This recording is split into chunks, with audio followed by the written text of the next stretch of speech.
क्या आपके घर में रखे हुए सुनहरे गेहूं, महंगे चावल और चने में हर साल घुन लग जाते हैं? क्या आप भी जब कुछ महीने बाद अपने अनाज के ड्रम का ढक्कन खोलते हैं तो अंदर से उड़ने वाले कीड़े, चलने वाले काले कीड़े और चावल में सफेद इल्लियों को देखकर भयंकर परेशान हो जाते हैं? आप देखते हैं कि आपका का सारा गेहूं और चना और चावल अंदर से पूरी तरह खोखला होकर सिर्फ एक पाउडर का ढेर बन चुका है। आप बिल्कुल शांति से बैठकर सोचते हैं कि जब मैंने ड्रम का ढक्कन बिल्कुल टाइट बंद किया था, हवा जाने का कोई भी रास्ता नहीं था, तो आखिर ये कीड़े ड्रम के अंदर पैदा कहां से हो गए?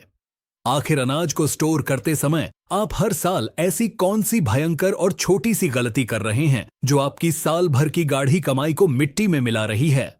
क्या आधुनिक कृषि विज्ञान के पास कोई ऐसा जादुई तरीका है कि अगर हम शुरुआत में ही अनाज को ड्रम में भरते समय कुछ खास कुदरती और जैविक चीजें उसमें मिला दें तो हमारे अनाज में कभी कीड़ा लगेगा ही नहीं? और अगर हम ये देसी तरीके भूल जाएं और ड्रम में भयंकर कीड़े लग जाएं, तो उस समय अनाज को बचाने का वो कौन सा सबसे खतरनाक और भारी रासायनिक तरीका है जिसे इस्तेमाल करते समय हमें अपनी जान की सुरक्षा भी करनी पड़ती है? नमस्कार किसान भाइयों, टेक्निकल एग्रीकल्चर चैनल की एक और सबसे गहरी और आपकी गाढ़ी कमाई को कीड़ों से बचाने वाली भयंकर वैज्ञानिक मास्टर क्लास में आपका बहुत बहुत स्वागत है। किसान भाइयों, आज के इस महा एपिसोड में हम गेहूं, चावल और चने के भंडारण का पूरा वैज्ञानिक और बहुत ही गहराई से पोस्टमार्टम करेंगे। आज हम जानेंगे कि बिना हवा के भी ड्रम में घुन कैसे पैदा हो जाते हैं। आज हम आपको वो बिल्कुल पक्के जैविक और देसी तरीके विस्तार से समझाएंगे जिन्हें अगर आपने अनाज भरते समय अपना लिया तो आपके अनाज में सालों साल तक कोई कीड़ा नहीं लगेगा। और सबसे अंत में हम उस खतरनाक रसायन की पूरी सच्चाई भी बताएंगे जिसे लोग अनजाने में इस्तेमाल करते हैं और अपनी जान जोखिम में डालते हैं। यह जानकारी बहुत ही सटीक और आपके परिवार के स्वास्थ्य को बचाने वाली है, इसलिए इस वीडियो को बिना भगाए अंत तक जरूर देखें। सबसे पहले विज्ञान की नजर से इस सबसे बड़े सस्पेंस से पर्दा उठाते हैं कि जब हम ड्रम का ढक्कन बिल्कुल बंद कर देते हैं तो उसके अंदर ये कीड़े और घुन आखिर पैदा कहां से होते हैं। किसान भाइयों, कोई भी घुन या कीड़ा बाहर से उड़कर आपके बंद ड्रम के अंदर नहीं जाता है। कृषि विज्ञान कहता है कि जब आपकी फसल खेत में पक रही होती है या जब आप उसे खलिहान में रखकर सुखाते हैं, बिल्कुल उसी समय इन कीड़ों की मादाएं गेहूं, चावल या चने के दानों के ऊपर अपने बहुत ही बारीक अंडे दे देती हैं।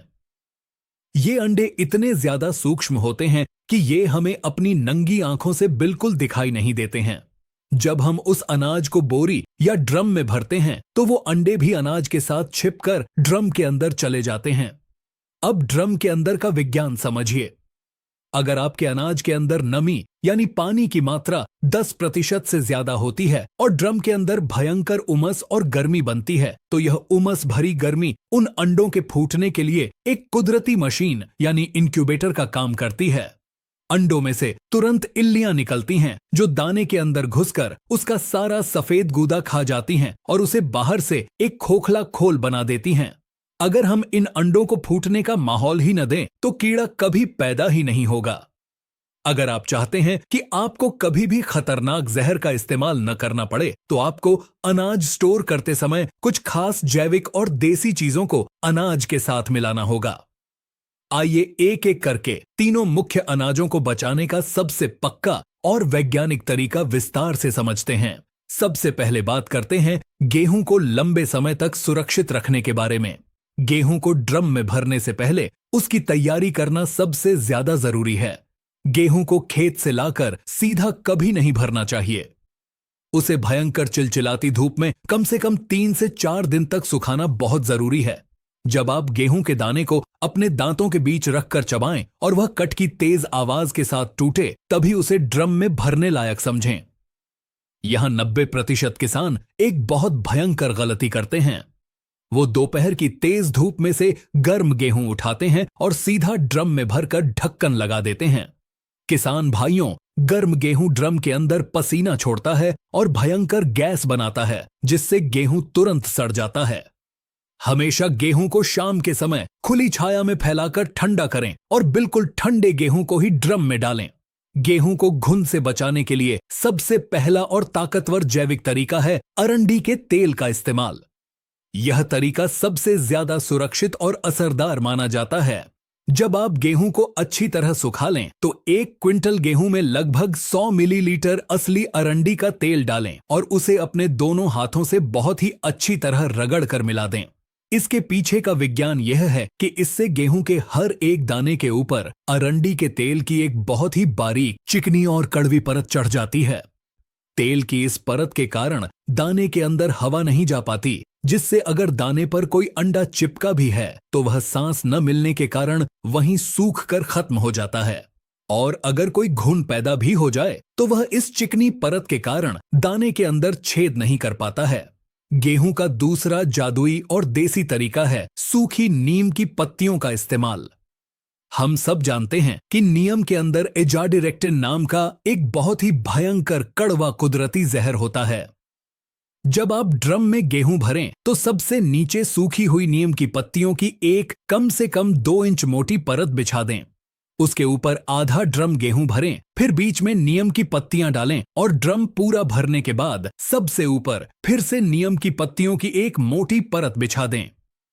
नीम की तेज गंध के कारण अंडों में से कीड़े बाहर ही नहीं आ पाते हैं और जो कीड़े होते हैं वो गंध से भाग जाते हैं। बस इस बात का विशेष ध्यान रखें कि पत्तियां बिल्कुल सूखी और कड़क होनी चाहिए, उनमें जरा सी भी नमी नहीं होनी चाहिए, वरना गेहूं में फफूंद लग जाएगी। अब आते हैं दूसरे सबसे जरूरी अनाज यानी चावल के भंडारण पर। कि चावल में सफेद रंग की एक भयंकर इल्ली लग जाती है। यह इल्ली पूरे चावल के अंदर मकड़ी की तरह एक जाला बना देती है। यह जाला पूरे चावल को आपस में चिपकाकर सड़ा देता है और चावल खाने लायक नहीं रहता। चावल में कभी भी तेज गंध वाला तेल या माचिस की डिब्बी नहीं मिलानी चाहिए, वरना पकाने पर चावल का स्वाद खराब हो जाता है। चावल को इस भयंकर जाले और सफेद इल्ली से बचाने का सबसे शानदार जैविक तरीका है लौंग और खड़े नमक का इस्तेमाल। चावल को ड्रम में भरते समय आप उसमें साबुत लौंग और डली वाले यानी बिना पिसे हुए खड़े नमक के बड़े बड़े टुकड़े जगह जगह गहराई में दबा दें। लौंग की बहुत ही तेज कुदरती गंध इल्लियों की सांस रोक देती है और उन्हें पैदा ही नहीं होने देती। और जो डली वाला नमक होता है वह चावल के अंदर मौजूद हवा की हल्की नमी को पूरी तरह अपने अंदर सोख लेता है। जब चावल में नमी ही नहीं बचेगी तो इल्ली का अंडा कभी फूट ही नहीं सकता। चावल का एक और बहुत ही सुरक्षित तरीका है बोरिक एसिड पाउडर का इस्तेमाल। बोरिक पाउडर एक बहुत ही सुरक्षित और जादुई चीज है जो सिर्फ कीड़ों के पेट में जाकर उन्हें सुखा देता है। 1 क्विंटल चावल में 100 ग्राम बोरिक पाउडर को अच्छी तरह से सूखा ही मिला दें। यह पाउडर चावल के दानों पर चिपक जाएगा। जब आप चावल पकाने के लिए उसे पानी से अच्छी तरह धोएंगे तो बोरिक पाउडर तुरंत पानी के साथ घुल कर बह जाएगा और यह आपके और आपके बच्चों के शरीर को कोई भी नुकसान नहीं पहुंचाएगा। अब बात करते हैं चने और महंगी दालों को घून और कीड़ों से बचाने की। किसान भाइयों, चने में एक बहुत ही खतरनाक काले रंग का बड़ा घुन लगता है जो चने के बिल्कुल बीच में एक बड़ा सा छेद कर देता है। विज्ञान की भाषा में इसे पल्स बीटल कहते हैं। चना एक बहुत ही महंगी फसल है और इसमें कीड़े बहुत जल्दी लगते हैं। चने को बचाने का सबसे पक्का देसी और कुदरती तरीका है सरसों का तेल और चूल्हे की राख का इस्तेमाल। यह हमारे बुजुर्गों का सबसे आजमाया हुआ तरीका है। जब आप चने को धूप में पूरी तरह सुखा लें तो 1 क्विंटल चने में लगभग 150 मिलीलीटर शुद्ध सरसों का तेल डालें और उसके ऊपर आधा किलो चूल्हे की छानी हुई बिल्कुल बारीक लकड़ी या कंडे की राख मिला दें। राख और सरसों का तेल मिलकर चने के ऊपर एक ऐसी मजबूत, खुरदरी और कड़वी परत बना देते हैं जिसे दुनिया का कोई भी घुन अपने दांतों से काट नहीं सकता। राख की वजह से चने में नमी भी नहीं जाती है। आपका चना और दालें सालों साल तक बिल्कुल सुरक्षित रहेंगी। किसान भाइयों, इन तीनों ही अनाजों को नमी से बचाने का एक और बहुत ही भयंकर और सस्ता देसी जुगाड़ है बिना बुझा हुआ चूना। जब आप ड्रम में अपना अनाज भरें तो सबसे नीचे और ड्रम के बीच में सूती कपड़े में बांधकर बिना बुझे चूने की छोटी छोटी पोटलियां रख दें। यह बिना बुझा चूना ड्रम के अंदर की सारी नमी और पसीने को पूरी तरह अपने अंदर सोख लेता है, और जब अनाज में नमी ही नहीं बचेगी तो कीड़े का अंडा कभी फूट ही नहीं सकता और आपका अनाज सालों साल तक बिल्कुल सूखा और सुरक्षित रहेगा। किसान भाइयों, अगर आप शुरुआत में ही अनाज को अच्छी तरह सुखाकर इन कुदरती और जैविक चीजों का इस्तेमाल कर लेते हैं तो आपके अनाज में कभी कीड़ा लगेगा ही नहीं। लेकिन कई बार ऐसा होता है कि हम व्यस्त होते हैं या किसान ये देसी तरीके नहीं अपना पाता, और जब वह 4 या 5 महीने बाद ड्रम खोलता है तो देखता है कि पूरा अनाज कीड़े और घुन से पूरी तरह भर चुका है। कीड़े ड्रम के बाहर भी रेंगने लगते हैं और मामला पूरी तरह आउट ऑफ कंट्रोल हो जाता है। ऐसी भयंकर स्थिति में जब अनाज को बचाना मुश्किल हो जाए और कोई भी देसी तरीका काम न करे, तब 90% किसान एक बहुत ही खतरनाक रसायन का इस्तेमाल करते हैं। इस भयंकर रसायन का नाम है एल्यूमिनियम फॉस्फाइड, जिसे आम भाषा में हम सभी सल्फास की गोली या सेल्फॉस कहते हैं।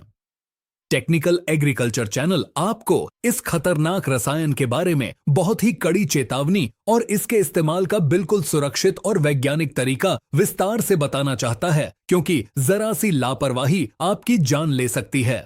किसान भाइयों, यह सल्फास की गोली दुनिया का सबसे ताकतवर और सबसे खतरनाक कीटनाशक है। यह कीड़ों को जहर की तरह खाने से नहीं मारता, बल्कि यह एक भयंकर गैस बनाकर कीड़ों की सांस रोकता है। जब हम सल्फास की गोली को अनाज के बीच रखते हैं तो वह अनाज की हल्की नमी और हवा के संपर्क में आती है। संपर्क में आते ही उसमें से फॉस्फीन नाम की एक बहुत ही भयंकर जहरीली गैस निकलती है। यह गैस हवा से भी हल्की होती है और ड्रम के कोने कोने में गहराई तक फैल जाती है। यह गैस घुन, इल्ली और उनके छपे हुए अंडों को रातों रात हमेशा के लिए खत्म कर देती है। लेकिन अगर आपने इस गोली को रखने में जरा सी भी वैज्ञानिक गलती की तो यह इंसानों के लिए भी बहुत बड़ा खतरा बन सकती है। इसे इस्तेमाल करते समय ये भयंकर सावधानियां जरूर रखें। पहली और सबसे बड़ी सावधानी, सल्फास की गोली को कभी भी अपने नंगे हाथों से नहीं छूना चाहिए। हमेशा रबर के दस्ताने पहनें। दूसरी सबसे भयंकर गलती जो बहुत से लोग करते हैं, वो इस गोली को सीधा गेहूं या चने के दानों के बीच में खुला डाल देते हैं। किसान भाइयों, गोली गैस छोड़ने के बाद एक राख जैसी बन जाती है। अगर वह राख गेहूं में मिल गई और धोने के बाद भी नहीं निकली तो वह अनाज खाने वाले इंसान के शरीर में भयंकर जहर फैला सकती है। इस भयंकर जहर को इस्तेमाल करने का बिल्कुल सुरक्षित और सही तरीका यह है कि एक साफ सूती कपड़ा लें, उसमें 1 या 2 सल्फास की गोलियां रखकर उसकी एक मजबूत पोटली बना लें और उसे धागे से बांध दें। इस पोटली को ड्रम के बिल्कुल बीचों बीच अनाज के अंदर गहराई में दबा दें। इसके तुरंत बाद ड्रम का ढक्कन पूरी तरह से एयर टाइट बंद कर दें। अगर ढक्कन ढीला है तो उसके किनारों पर मिट्टी का लेप या मोटा टेप लगा दें ताकि फॉस्फीन गैस बिल्कुल भी बाहर न निकल सके। इस ड्रम को पूरे 7 दिन तक भूलकर भी नहीं खोलना है। और सबसे जरूरी बात, 7 दिन बाद जब भी आप अनाज निकालने के लिए ड्रम का ढक्कन खोलें तो ढक्कन खोलकर कम से कम 5 से 10 मिनट के लिए बहुत दूर खड़े हो जाएं। उस ड्रम के अंदर अपना मुंह डालकर कभी भी सांस न लें और न ही अंदर देखने की कोशिश करें, वरना बची हुई गैस आपके फेफड़ों में जा सकती है और आपको चक्कर या बेहोशी आ सकती है। जब गैस पूरी तरह हवा में उड़ जाए उसके बाद ही आराम से अनाज को बाहर निकालें। किसान भाइयों, हमारा अनाज हमारी साल भर की खून पसीने की कमाई है और हमारे परिवार का पेट पालने का सबसे बड़ा जरिया है। अगर हम थोड़ी सी समझदारी दिखाएं, अनाज को बिल्कुल सुखा कर रखें और शुरुआत में ही नीम की पत्ती, अरंडी के तेल, लौंग या राख जैसे कुदरती और जैविक तरीकों का इस्तेमाल करें तो हमें सल्फास जैसे भयंकर जहर की अपनी जिंदगी में कभी जरूरत ही नहीं पड़ेगी। टेक्निकल एग्रीकल्चर चैनल का हमेशा से यही एक सबसे बड़ा प्रयास रहता है कि हम आपको किसी भी खेती की समस्या का बिल्कुल सटीक, प्रामाणिक और विज्ञान पर आधारित समाधान गहराई से दें, ताकि आपका कीमती पैसा, आपका स्वास्थ्य और आपका अनाज तीनों हमेशा सुरक्षित रहें। उम्मीद है गेहूं, चावल और चने के भंडारण के इस असली विज्ञान, इसके पीछे के रहस्य और इन कुदरती तरीकों की यह पूरी सस्पेंस भरी गहराई आपको बहुत पसंद आई होगी। अगर आपको हमारी यह पारदर्शी और सच्ची वैज्ञानिक रिसर्च उपयोगी लगी हो तो इस वीडियो को तुरंत लाइक जरूर करें। आपके एक लाइक से हमारा उत्साह बढ़ता है और हमें खेती की ऐसी ही असली और छिपी हुई सच्चाइयों को आपके सामने लाने की बहुत बड़ी ताकत मिलती है। ऐसी ही कृषि विज्ञान से जुड़ी कुदरती, सटीक और सबसे तेज जानकारी लगातार पाने के लिए हमारे टेक्निकल एग्रीकल्चर चैनल को अभी सब्सक्राइब करना ना भूलें। इस महत्वपूर्ण और असली जानकारी को सिर्फ अपने तक सीमित न रखें। इस वीडियो को अपने सभी किसान मित्रों के साथ, अपने परिवार वालों और गांव के सभी व्हाट्सएप ग्रुप्स तथा फेसबुक पर ज्यादा से ज्यादा शेयर जरूर करें, ताकि देश का हर किसान और हर परिवार अपनी गाढ़ी कमाई और अपने अनाज को कीड़ों से बर्बाद होने से बचा सके। अगर खेती से जुड़ा आपका कोई भी सवाल है या आप किसी अन्य फसल के भंडारण के बारे में जानना चाहते हैं, तो नीचे कमेंट बॉक्स में अपना सवाल जरूर लिखें। हम आपके हर सवाल को बहुत गहराई से पढ़ते हैं और उसका पूर्ण रूप से वैज्ञानिक उत्तर देने का पूरा प्रयास करेंगे। अपनी खेती को हमेशा सुरक्षित, आधुनिक और कुदरती बनाते रहें, जहर मुक्त रहें और अपने अनाज को बचाएं। वीडियो को अंत तक देखने के लिए आपका बहुत बहुत धन्यवाद। जय हिंद, जय किसान।